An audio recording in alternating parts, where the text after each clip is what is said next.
Hi everyone, my name is Christine. I'm from Thought for Food, and on behalf of the entire TFF team, we'd like to say hello and welcome to all of the competing teams in this year's global competition. We wanted to take this chance to quickly introduce some of the members of our core team and to help you better understand what's in store for the next few weeks. We're really excited because this year's competition is bigger than ever before. We have almost 100 teams competing from universities in 17 countries around the world. This is really, really exciting, and we can only imagine the possibilities of what can happen when so many bright minds from diverse backgrounds, countries, and experiences come together to tackle this massive issue of how are we going to feed 9 billion people by 2050.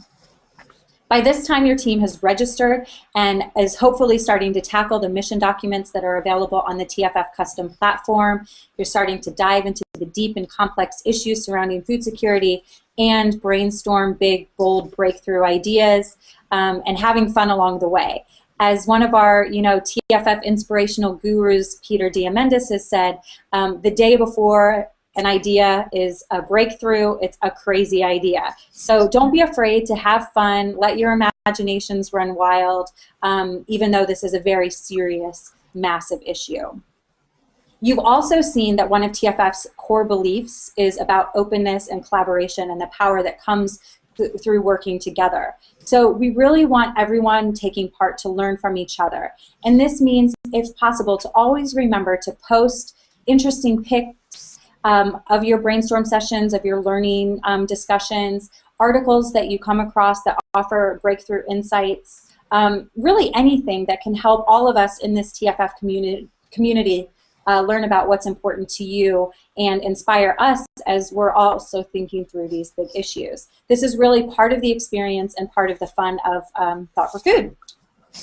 There's only a few weeks left in round one, but don't despair. We know that you have a lot of studies and exams coming up, but we actually designed this competition to be very intense and fast-paced, and that's because great ideas sometimes come, when you're just working hard in those after hours and those late nights. So have fun with it and enjoy everything that comes along with this whole experience.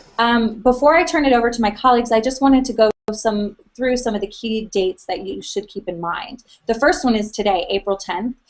You're going to be sent an email with your mentor assignments. My colleague Tobias will go through what the expectations of the whole mentor role is in the competition. So we'll talk about that in a few moments.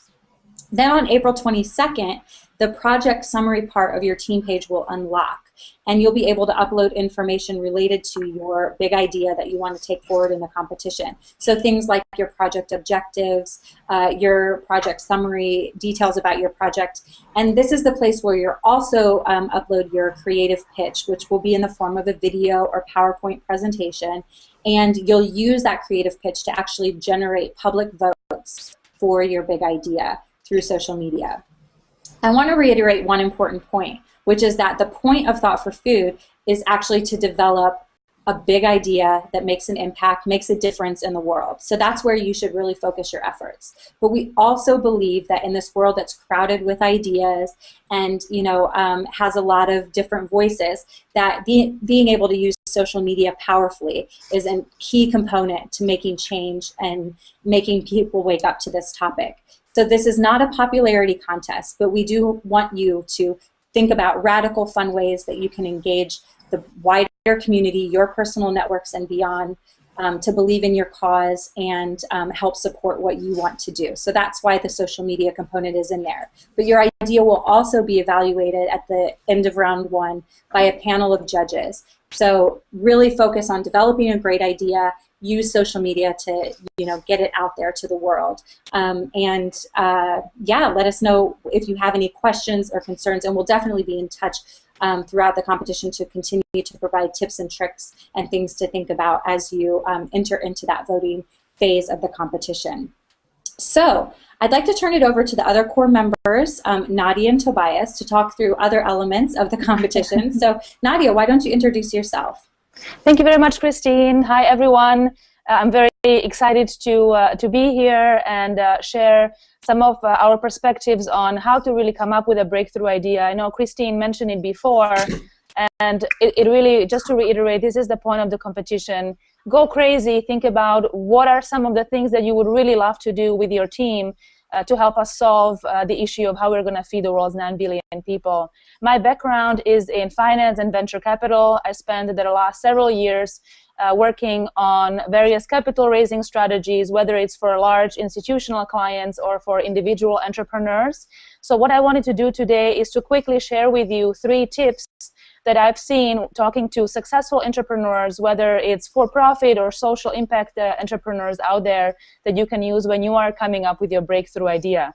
So I would recommend step number 1.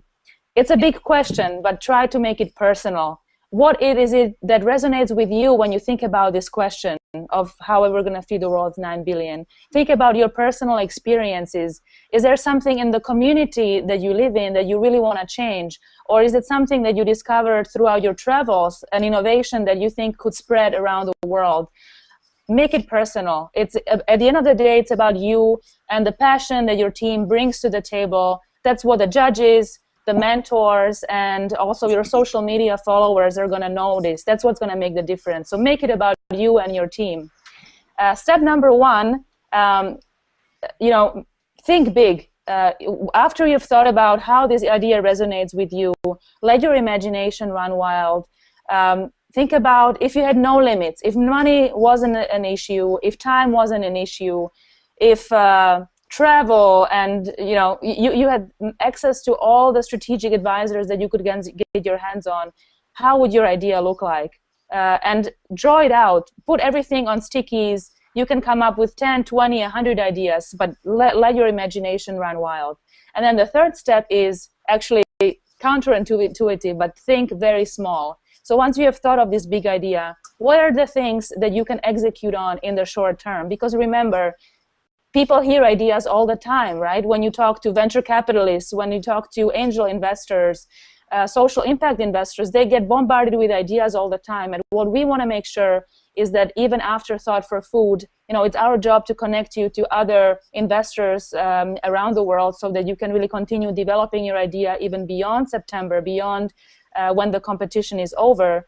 And what these guys want to know is, okay, great idea, we love it, it's really breakthrough, but how are you going to execute on it? Because execution after the idea is everything. You have to be able to show that, look, in a couple months, this is what you're going to reach. 6 months from now, these are going to be the key results. Because then people really get an idea, okay, this team is not only all about the talk, but they can do it. So again, make it personal, think big, and then think about the execution, think very small. And then I'm sure people will be very excited about the amazing ideas you're going to bring to the table. So actually, one question I wanted to also address that we've been getting from members is the role of an academic advisor. What is amazing for all of you guys is that you are a part of the university and environment, right? There are not so many places around the world where you can get so much talent, so much expertise in one place. So what we would like to encourage you to do is tap into this expertise as much as you can. Pick an academic advisor who will be able to connect you to right people at the university. So for example, if you think that your idea would portray beautifully in a video, your advisor can tell you who in the journalism department, the media department, the marketing department can be a contact for you to get this expertise to help you make things happen. It's not just about you and your team, right? Think about how you can leverage the wonderful environment of a university to empower you. So that's it from me. Now I'll turn it over to Tobias, who is going to share more information about the mentorships. Yeah, thank you. So I'm in charge of matching you up with the mentors, and it's particularly interesting if you look at the profiles of the mentors that you can see on the website, because we were very lucky to have people from all kinds of backgrounds, walks of life, and experiences. And some of them don't have the background that you might have in life sciences or agriculture, or biotechnology. And that is really the important point, to provide an outside perspective for the work that you doing, for the concepts that you're developing. When Nadia was mentioning the academic advisors who can probably give you a very good insight into the deep knowledge in that field. And the mentors are there to support you in building your case, building the campaign that you want to execute, and provide you with an outside perspective. You probably know a lot about your topic, and that is why you've chosen it. So the mentors are there to act as someone who has no idea about what you're talking about. So if you are able to convince your mentor or explain it to them, then your chances are very high that you will also be able to explain it to everyone else. So we've carefully selected the mentors and matched them up with your team in the hopes that you will get a fantastic outside perspective. And I think the key takeaway from interacting with the mentor is that those are all very accomplished people that have already successfully mastered this idea of execution that Nadia was mentioning. They have seen projects, companies, initiatives go from the very early stage to having a finished product or service or event, or just getting the things done that they wanted to get done. And I think that's very important because the time is very limited for the whole competition on purpose, so that you guys focus on the most important things, and that you yourself are able to filter out what are the relevant things that that are necessary to generate this breakthrough idea and move ahead. And I just want to maybe interject here and offer two builds on Nadia and Tobias's great comments. One is in relation to the mentors and the fact that we've actually purposefully selected kind of peer mentors. So if you take a look at the profiles of the people that you'll be working with, they're not much older than us, and they've done so much in their lives, and that's very inspirational to see that as a young person you can really go out there, try different things, and do something really interesting that builds on your own personal passion and your team's big ideas. So I think just wanted to reiterate that's part of the concept, is connecting with like-minded, young, bright minds who are change makers in the world.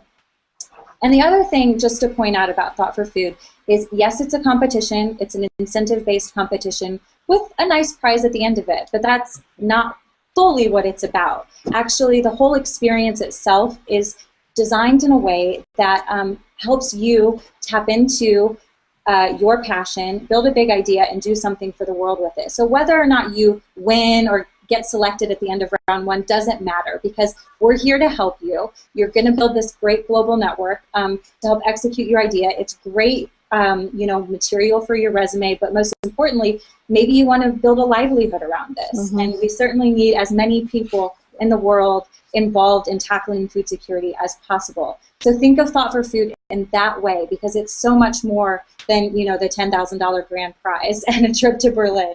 And anyway, we're also going to be in touch later in the summer to help anyone who wants to attend the Berlin Summit find a way to get there and join us in this global Thought for Food Summit, where we'll be sharing ideas and exchanges around this big topic. So stay tuned. But yeah, I think, unless you two have anything else to add, we'll conclude the Google Hangout with just a big thank you to everyone for your commitment and dedication to Thought for Food. We know it's a lot of work to pull together a team and to go through these missions on top of everything else you're doing in university. But the world needs it, and we certainly appreciate everything that you're doing and want to provide the best, most inspirational experience for all of you out there. One of our other team members, Audrey, unfortunately couldn't be there today, but you've all been in touch with her via email, and we'll have plenty of opportunities to interact with her going forward. So shout out to you, Audrey. And definitely all of us here on the team are here for whatever you need. Thought for Food is really a movement, and it's something that you can call on whenever you have a question or you need advice or you need some additional support. So don't be hesitant to email us with anything that you need along the way. We're dedicated to making you and your dreams come true. So best of luck to you all, and we look forward to seeing what you come up with over these next few weeks, and we'll be in touch soon. Thanks. Thank you. Bye. Bye, everyone. Bye.